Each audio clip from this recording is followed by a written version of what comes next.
आज कोई भी त्योहार हो, छठ का हो, दीपावली का हो, 16 साल की बच्ची गहने लाकर स्कूटी पर रात को 12 बजे भी यूपी की सड़कों पर निकल सकती है, कोई डर का।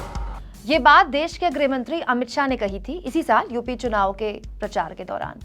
अमित शाह ने इतनी बड़ी बात, इतनी गंभीर बात, इतने कॉन्फिडेंस से कही तो जाहिर है वो यूपी पुलिस के काम से संतुष्ट होंगे। और अगर वो यूपी पुलिस के काम से संतुष्ट हैं, देश के गृह मंत्री, तो इसका पूरा का पूरा श्रेय यूपी पुलिस को ही जाना चाहिए, नहीं? लेकिन बयान देते वक्त शायद अमित शाह को ये नहीं पता था कि यूपी पुलिस में ऐसे महारथी हैं, ऐसे महारथी जो पिस्तौल में गोली भरना भी नहीं जानते। जी, और ये मैं नहीं कह रही हूं ना, इसकी पोल तो खुद यूपी पुलिस के डीआईजी के सामने खुल गई। दोस्तों ये देखिए, डीआईजी साहब सामने खड़े हैं और एसआई, जी हाँ, एसआई लेवल के पुलिसकर्मी गोली तक बंदूक में भर नहीं पा रहे। यूपी के बस्ती मंडल के डीआईजी आर के भारद्वाज संत कबीर नगर में थानों का निरीक्षण करने पहुंच गए। तो उन्होंने मौके पर जो पुलिसकर्मी तैनात थे उनसे कहा कि जरा आप पिस्तौल में, टीयर गन में, इस तरह के हथियारों में इनको ऑपरेट करके दिखाइए, इनको लोड करके दिखाइए, क्योंकि भाई पुलिस तो कभी भी इमरजेंसी में इन हथियारों का इस्तेमाल करना पड़ सकता है ना, ऑपरेट करना पड़ सकता है, पुलिस को तो आना चाहिए। तो ऐसे ही डीआईजी साहब ने कहा कि देखें कौन कितनी जल्दी कर लेता है, ये देखने के लिए। इसके बाद जो हुआ उसे देखकर तो खुद डीआईजी साहब हैरान रह गए। एसआई साहब डीआईजी के सामने अपनी पिस्टल में गोली तक नहीं भर पाए। जी, बेचारे एसआई को तो अपनी पिस्टल खोलनी नहीं आई। जब पिस्टल खोलनी नहीं आएगी तो गोली क्या खाक भरेंगे? और सुनिए, चौकी इंचार्ज भी टीयर गन नहीं चला पा रहे। बार बार कोशिश करने के बावजूद आईजी के सामने वो राइफल तक नहीं खोल पाए।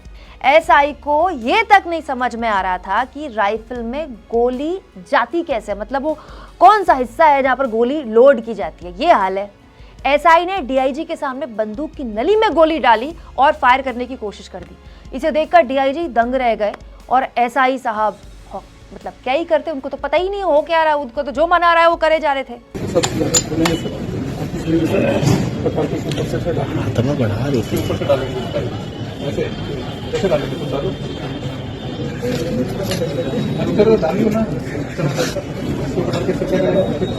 बढ़ा रही थी।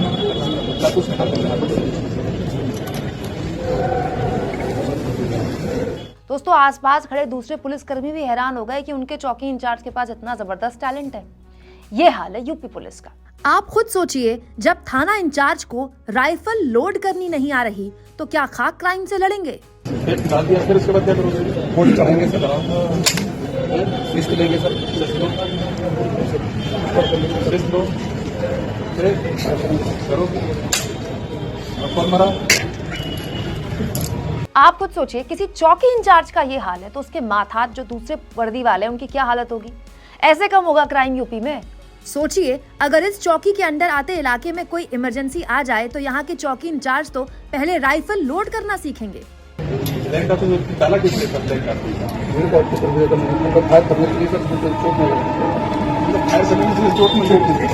ऐसा फायर जिससे चोट न लगे।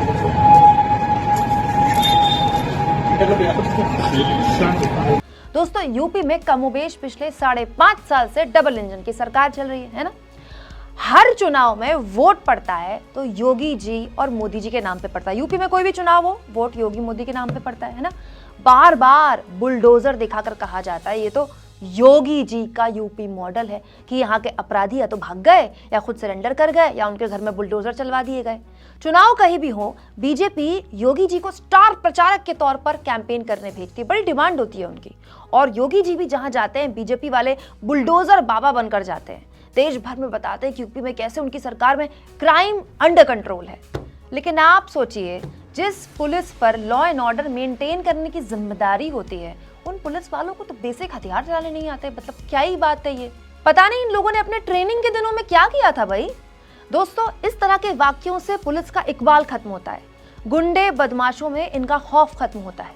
अभी 4 साल पहले की आप याद कीजिए, एक एनकाउंटर में यूपी पुलिस की गोलियां खत्म हो गई थी तो वर्दी वालों ने मुंह से ठाए ठाए करके गोलियां निकाली थी और गुंडों को भगाया था। इधर गए, इधर मारो मारो, इधर गए। दोस्तों बात भले ही हमें उस वक्त फनी लगी हो, आज भी फनी लगी, लेकिन ये बात बहुत सीरियस है। ये जिम्मेदारी अब प्रदेश के मुखिया होने के नाते सीएम योगी आदित्यनाथ की है कि वो अपनी पुलिस को जरा टाइट करें, ताकि उनकी पुलिस उनकी सरकार की किरकिरी ना कराए, क्योंकि हर जगह बुलडोजर ना चल नहीं सकता। योगी जी की यूपी पुलिस के इस कारनामे पर आप क्या सोचते हैं? कमेंट बॉक्स में जरूर लिखिएगा। चैनल को ज्वाइन भी कीजिएगा, सब्सक्राइब भी कीजिएगा, और अब यूट्यूब ने हमें थैंक्स का भी ऑप्शन दे दिया है, जिसके जरिए आप हमारे फ्री जर्नलिज्म को सपोर्ट कर सकते हैं, वो भी हर वीडियो में।